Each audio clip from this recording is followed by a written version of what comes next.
Hey, what's going on guys? It's Brainbean here again.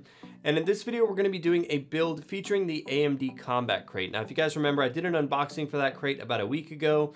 Unfortunately, the custom loop in my personal PC exploded, so I've been dealing with that for the last couple of days. But I'm excited to finally be able to give you guys this video. So basically what this is I did a build where everything comes out to just about $1,000. I think the exact total is $1,017. And the idea here is to just kind of show you what kind of performance you can expect to get if you go with this bundle. But with that, let's go ahead and just take a look at the build. So let's start things off by just taking a look at what's going into the build. Now, like I mentioned, this build is featuring the AMD Combat Crate, and this version is the version that costs $550. There's another one that has a Ryzen 7 in there for about $630, but right now, let's go ahead and just take a look at these components. So in this build, we're using a Ryzen 5 1600 processor, an MSI Tomahawk B350 motherboard, and the MSI RX 580 Armor GPU. Now, all three of those components can be had in the AMD Combat Crate for $550. If you choose to purchase those all separately on Amazon, it's going to run you about $80 more. So if you're doing a new build, the Combat Crate is definitely a good way to go, especially with the way GPU prices are right now. This is a great way to combat that. For memory, we're using Patriot Viper DDR4. Now I've got two 8GB sticks here. This is 3000 megahertz and it does have red LEDs. Now, if you ditch the LEDs, you could probably grab the memory a little bit cheaper. These two sticks are costing about $189. We're also using for storage the Patriot Scorch 256 gig M.2 drive. Now that's about $85, which is a good price for a big M.2 drive like that. Now, this is going to give you enough room to play about 5 or 6 games at a time and have your OS installed. I like having M.2 drives because it gives you the ultra fast boot and you also get really fast loading of your games. I would recommend adding like a 2 terabyte spinning drive, but we can always add that later, and the case that we're using is definitely going to be able to facilitate that. For power supply, we're using a Thermaltake Smart 600 watt for about $45. It's not modular, but it definitely gets the job done. And all of this is going into a Thermaltake View 37 case, which is going to run anywhere between $100 and $150 depending if you get the RGB version or not. So now that you know everything that's going into the build, let's build this thing and then we will take a look at how it performs playing some games.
Well, that's it for the build video, guys. As you can see, this gives you a really good PC, especially if you're playing at 1080p for a really good, reasonable price, especially considering the way GPU prices are right now.